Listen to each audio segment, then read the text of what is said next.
Comenzamos nuestro programa Ilustres y les doy la bienvenida a este capítulo que seguramente les resultará muy interesante. Estamos grabando nuestro programa en la hacienda que perteneció en 1629 al español Lucas Martín, aquí en Jalapa, Veracruz. Les presento a nuestros biografiados del día de hoy. La educadora, pedagoga, científica, médica, psiquiatra, filósofa, antropóloga, bióloga, feminista y humanista italiana, María Montessori. El militar insurgente y poeta que se unió al ejército trigarante y figuró entre los defensores de la independencia, el veracruzano Manuel Joaquín Rincón y Calcáneo. Sóstenes Rocha, militar y político mexicano, considerado en el grupo de los 30 hombres que decidieron el destino del país entre 1857 y 1876. Y por último, pero no menos importante, una deidad mesoamericana a quienes los mexicas lo tenían como responsable de la estación lluviosa y hacían ceremonias para honrarlo en el primer mes del año, Tlaloc. En esta ocasión nos toca hablar de María Montessori, una de las principales pedagogas cuya influencia ha trascendido hasta la época contemporánea en los métodos de innovación pedagógica y en la enseñanza que desde la educación especial se plantea para los niños de 0 a 6 años. María Montessori nació el 31 de agosto de 1870 en Chiarabelle, Italia. Su padre había sido un miembro militar que había luchado por la causa de la independencia en su país. En 1882, interesados en promover una mejor educación para María Montessori, sus padres se trasladan a Roma. Ahí ella, en contra de las ideas de la época que establecían que las mujeres no podían estudiar, pudo ingresar a la escuela de medicina, pese incluso a la oposición de su padre. Y en 1896 se tituló de esta facultad y es considerada la primera mujer médica. Una vez que se tituló, empezó a trabajar observando a niños que en ese momento eran considerados anormales en un centro médico de Roma. Mediante la observación con estos niños, ella notó que había posibilidades de fomentar su desarrollo y, por supuesto, su potencial, creando no solo las condiciones para atenderlos, sino también una serie de material didáctico que en ese momento no había. Es más, ella estaba convencida de que el desarrollo de la personalidad tenía que ver precisamente con la atención y que la inteligencia no era un asunto, como se consideraba en la época, reservado solo o condicionado por situaciones favorables. Pronto fue conocida y aceptada en diversos círculos sociales y para 1911 su método, el método Montessori, se convirtió en el método oficial de Italia y también de Suiza. A partir de este momento, sus ideas se empezaron a propagar gracias a la traducción de sus primeros libros que precisamente hablaban y describían la importancia de un método que hasta entonces era considerado irrelevante. En 1912 fue invitada a Estados Unidos y se hospedó en la casa del científico Graham Bell para dictar una serie de conferencias y fundar asociaciones con los miembros de las élites norteamericanas. A partir de entonces, su influencia se extendió por Estados Unidos, por América e incluso llegó a Asia. Se fundaron escuelas en China, Corea, Japón, Alemania, Argentina y por supuesto en México. Sin embargo, durante la Segunda Guerra Mundial, las escuelas y el método Montessori fue suspendido, incluso en Estados Unidos, donde profesores como William Kilpatrick la acusaron por tratar de cambiar la idea de la posibilidad de que los niños anormales o considerados inquietos aprendieran. Debido a la inminente llegada de la guerra, se tuvo que refugiar en la India y su hijo fue llevado a un campo de entrenamiento para civiles. Terminada la Segunda Guerra Mundial, en 1946 se trasladó a Ámsterdam y a partir de este momento siguió dando una serie de conferencias durante todo este tiempo hasta 1949, cuando llegó a la UNESCO. Es una de las promotoras e impulsoras de la pedagogía moderna.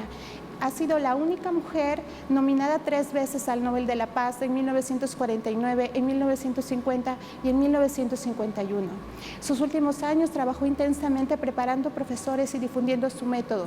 Sus libros fueron traducidos a 22 idiomas y desafortunadamente la actividad intensa que tuvo preparando profesores y fundando escuelas se vio interrumpida por su muerte el 6 de mayo de 1952 en los Países Bajos.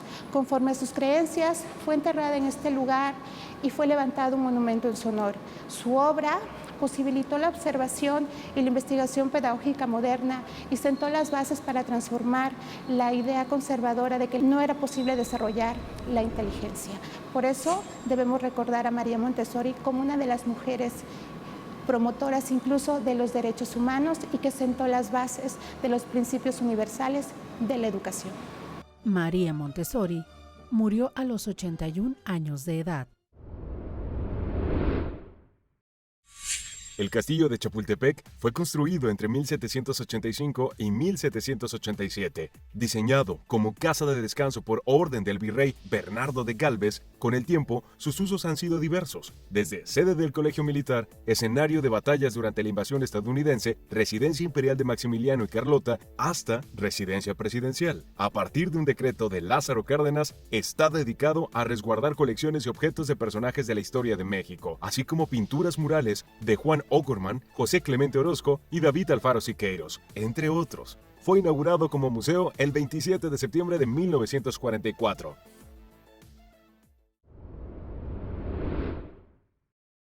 Manuel Rincón nace en el pueblo de Perote en el año de 1784, particularmente el 30 de septiembre de aquel año. Poco se sabe de su infancia, pero lo cierto es que nace en el seno de una familia criolla en aquel pueblo y de joven se enlista en la carrera de las armas. Manuel Rincón pues crece siendo testigo de la actividad militar en la fortaleza de San Carlos y se interesa por enlistarse en el ejército realista. Entonces a Manuel Rincón le toca presenciar algunos de los momentos más importantes de las reformas borbónicas, como es el acantonamiento de tropas que tiene lugar en la ciudad de Jalapa, donde seguramente desarrolló sus principales habilidades y destrezas en el campo de batalla, y fue donde recibió entrenamiento y debió conocer a personajes también muy importantes que estuvieron acantonados en Jalapa, como Agustín de Iturbide, como Ignacio Allende, que de jóvenes pues también aprendieron y perfeccionaron sus conocimientos de la guerra en Jalapa. Entonces es una etapa que poco se conoce, pero que hay mucha certeza de que ahí debió también tener contacto y debió conocer también a un joven Antonio López de Santana, que son contemporáneos. Manuel Rincón comienza ya a cobrar notoriedad en la guerra de independencia, aunque si bien su fama, su lugar en los libros de la historia lo gana ya siendo partidario de la causa independentista, pero lo cierto es que su notoriedad llegó cuando él era un ferviente defensor de la causa realista. No había otra alternativa en ese momento, y Manuel Rincón se distinguió en el campo de batalla encabezando en calidad de capitán a una compañía de indios zapadores de la ciudad de Jalapa, con quienes tejió importantes alianzas, vínculos de amistad, y lograron importantes gestas, como fue dos batallas en Puente del Rey, actualmente Puente Nacional, donde derrotaron a las fuerzas insurgentes en dos ocasiones, lo cual le valió pues ser ya reconocido por sus superiores como un militar de altas capacidades y un don de liderazgo que había quedado firmemente demostrado, lo cual le valió a Manuel Rincón pues ya también gozar de la simpatía en Jalapa y de las élites militares realistas. Conforme va avanzando la guerra de independencia y nos vamos acercando a los años cruciales de 1820, que se restablece el orden constitucional, 1821, donde Agustín de Iturbide con el Plan de Iguala va ganando adeptos y va ocupando las más importantes ciudades de Nueva España, Manuel Rincón también, consciente de la situación, decide también abrazar la causa insurgente, la causa independentista, y se suma a Agustín de Iturbide, se suma también a Antonio López de Santana, y él sigue estando al frente de una división militar.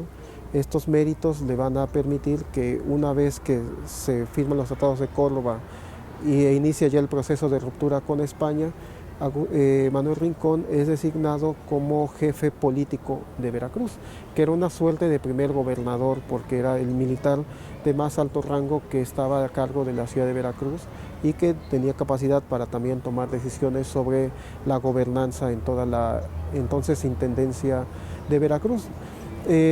Manuel Rincón también tuvo a su cargo la tarea de cuidar la ciudad de Veracruz de los ataques españoles hasta que las fuerzas dejaron San Juan de Ulúa en 1825 y una vez ya en el periodo nacional ocupó importantes cargos como jefaturas en el ejército, también fue designado para ocupar interinamente la gubernatura del estado, fue teniente de gobernador Barragán y a partir de los años 30, después de participar en la defensa de Veracruz ante la invasión francesa de 1838, pues también fue nombrado inspector de tropas, juez castrense y finalmente muere en 1849 en la Ciudad de México, donde descansan actualmente sus restos. Entonces, pues es una obra muy importante de Manuel Rincón, un militar, desde luego, pero también un político y también un poeta, porque era también aficionado a las artes y a las letras. Entonces, es un hombre que le tocó transitar en un cambio de época y ser protagonista de la construcción de la nación mexicana y de Veracruz. Manuel Joaquín Rincón y Calcáneo murió en la Ciudad de México a los 65 años de edad. Existe una leyenda que cuenta sobre el viaje que emprendieron los mexicas para encontrar el lugar en donde fundarían su patria, aproximadamente en el siglo XIV de la era cristiana. Esta leyenda es sobre Aztlán y el mítico lugar desde donde los mexicas partieron para constituir la imponente Tenochtitlán. Salieron con la promesa de Huitzilopochtli, dios azteca del sol y la guerra, de que encontrarían ese lugar señalado por un águila posado en un nopal, devorando una serpiente y con las alas extendidas. Aztlán no ha sido ubicado geográficamente, pero lo han descrito como un islote en medio de un lago con montañas al fondo.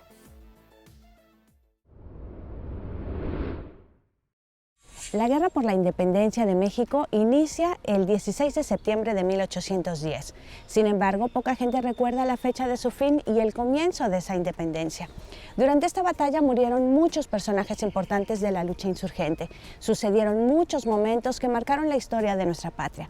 Pero el 10 de febrero de 1821 sucedió un hecho que marcó el destino mexicano. Ese día, el comandante Agustín de Iturbide se reunió con el comandante insurgente Vicente Guerrero para unir fuerzas para exigir la independencia de la Nueva España y realizaron las paces con el famoso Abrazo de Acatempan, celebrado en lo que actualmente conocemos como Teloloapan, en el municipio de Guerrero. El ejército, comandado por Iturbide y al que se sumó el resto de los insurgentes, se llamó Ejército Trigarante. El 24 de febrero de 1821 se realizó el decreto oficial de la creación de esta armada, tras la aparición del Plan de Iguala. Se llamó Trigarante por las tres garantías que defendía: religión católica, independencia de México hacia España y unión entre los dos bandos de guerra. Continuamos. Hablar de Sóstenes Rocha Fernández, es una vida interesante en lo que es el desempeño militar y sobre todo la defensa de la patria en un momento histórico decisivo para nuestra nación cuando se está configurando. Y lo digo así porque él, con lo que voy a comentar, se relaciona con hechos determinantes en la historia de nuestro país, no sin antes hacer la puntualización de que él es originario del estado de Guanajuato, nace en Mineral del Marfil, es el 6 de julio de 1831, es hijo de Francisco Rocha y Dolores Fernández. Ellos vivieron en esa etapa en que Sóstenes Rocha era niño, en Celaya, Guanajuato. Ahí realiza sus estudios en la escuela, en el Colegio Nacional del Estado, y es a los 20 años de edad cuando tiene que verse en la necesidad de irse a la Ciudad de México para estudiar la carrera militar en el Colegio Militar de Chapultepec. Las acciones históricas y los hechos históricos están fuertemente sostenidos en lo que es y que nos marca la historia, la revolución de la Noria, la revolución de Ayutla, la guerra de reforma, la primera intervención francesa, la segunda, sobre todo la segunda intervención francesa, la batalla del 5 de mayo. Él participa en los dos bandos ideológicos, sobre todo de la guerra de reforma, primero del bando conservador y después del bando republicano. Amigo de grandes militares de ambos bandos ideológicos y militares como Ignacio Comonfort, como Miguel Miramón, pero también del bando militar liberal, como sería el caso de los generales más cercanos a Benito Juárez. Estoy recordando a Santos Degollado. El general Sóstenes Rocha va a ir ascendiendo en los grados militares. Cuando se encuentra el Segundo Imperio bien firme, bien consolidado en nuestro país, entonces las fuerzas liberales juaristas se repliegan hacia la zona norte de la República Mexicana, encabezados por Juárez, y era necesario destrabar eso por el ataque que había de los franceses. Entonces hay batallas importantes como la de San Luis Potosí, como la de San Lorenzo, donde este personaje ocupa una figura y un desempeño muy clave para ganarle a los franceses. Y entonces en la batalla de Matamoros, allí se libera esa posición porque era necesario recibir el apoyo bélico, el apoyo de las armas que venían de los Estados Unidos. Entonces es la batalla de Matamoros la que va a ser decisiva para poder liberar la zona norte del país, en la que pudieran movilizarse tranquilamente, libremente las fuerzas liberales encabezadas por Juárez. ¿Por qué razón? Porque Matamoros era como la puerta de entrada con la zona fronteriza hacia el territorio de los Estados Unidos de América y poder recibir el apoyo bélico, el apoyo armamentista. Eso fue decisivo para que de allí las tropas liberales del norte se empezaran a dirigir hacia la zona centro y liberar al país de las fuerzas extranjeras representadas por el poder francés. Benito Juárez hizo grandes reconocimientos a Sóstenes Rocha por esa lealtad hacia el ejército mexicano y hacia los servicios de la nación. Lo nombró coronel y también fue ascendiendo paulatinamente hasta llegar a ser general de división. En eso de llegar a ser el general de división también tuvo que ver mucho con el correr de los años. Ya muerto Benito Juárez, llega Sebastián Lerdo de Tejada y después Porfirio Díaz, a pesar de que fueron enemigos en el campo de la batalla. Sóstenes Rocha, por su buen desempeño, es enviado a Europa para hacer estudios militares y al regresar de Europa, él va a ocupar su último cargo, que va a ser el de director del Colegio Militar. Esto es en 1896. También destaca como articulista del periódico El Combate, vicepresidente de la Prensa Asociada de México, y es autor de libros de estrategia militar, memorias de los oficiales mexicanos, memorias también sobre cómo debería desempeñarse un militar en el terreno de la batalla. Finalmente va a morir en la Ciudad de México un 31 de marzo del año 1897.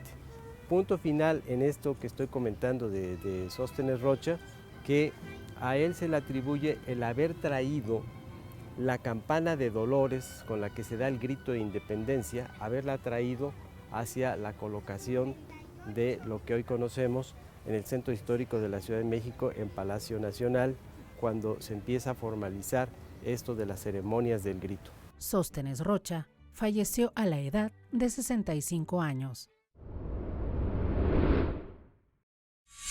definen movilidad urbana como el conjunto de desplazamientos de personas y mercancías que se producen en una ciudad con el objetivo de salvar la distancia que separa los lugares.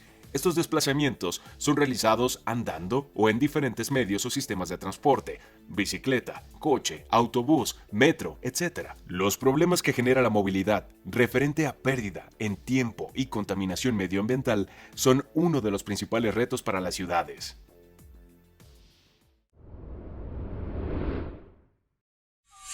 En las sociedades agrícolas mesoamericanas, en la gran cantidad de deidades que tuvo el mundo prehispánico, sobresale Tlaloc, este dios que está asociado a todo lo que tiene que ver con la lluvia, con el agua, con el trueno, con el relámpago, pero es un personaje dador de vida, porque a través de su invocación llueve en los campos cuando es necesario, o también se le hacen ofrecimientos para que deje de llover, según las culturas y los grupos que estaban organizados en ese mundo mesoamericano. Sabemos que en la región de Oaxaca era conocido como Cosijo, pero también en la región maya es conocido históricamente como el dios dador de aguas a través de los chaneques, que son los acompañantes y que recibe el nombre de Chac. En la región de Papantla lo conocemos como el dios Tajín,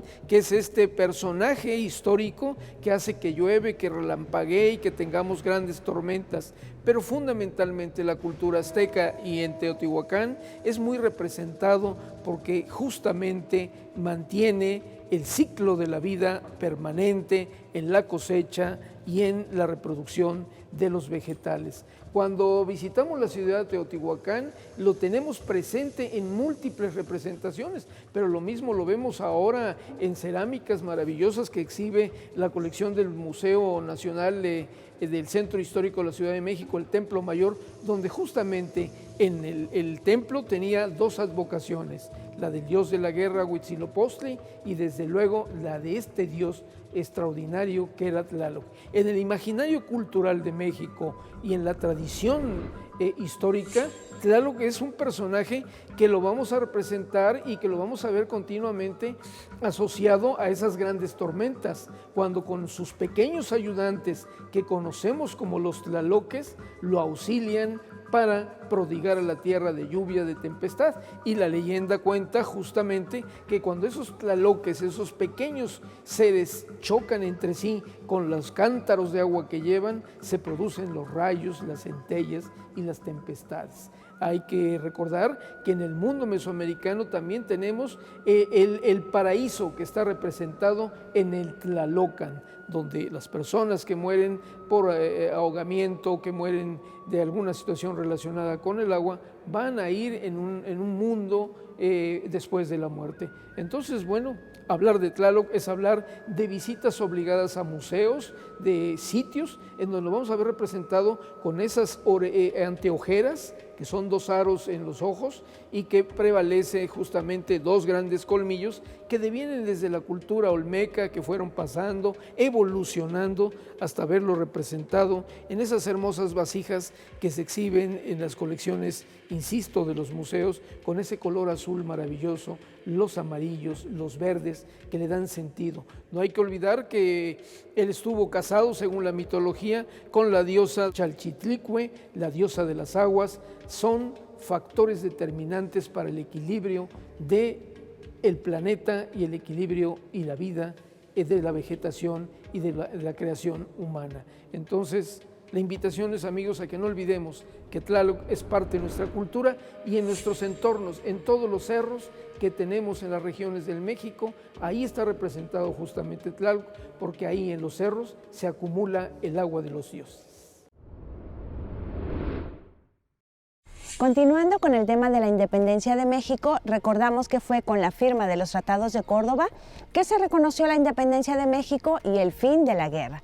El 27 de septiembre de 1821, el ejército trigarante, conformado aproximadamente por 16,000 hombres, entró a la Ciudad de México para derrotar al reducido ejército realista, volviendo a México una nación independiente. Y así, Llegamos al final de nuestro programa, grabado aquí en la hermosa Hacienda Lucas Martín, en Jalapa, Veracruz. Recuerden que la cultura se ve a través de la señal de Radio Televisión de Veracruz. Yo soy Ale Ramírez y esto fue Ilustres.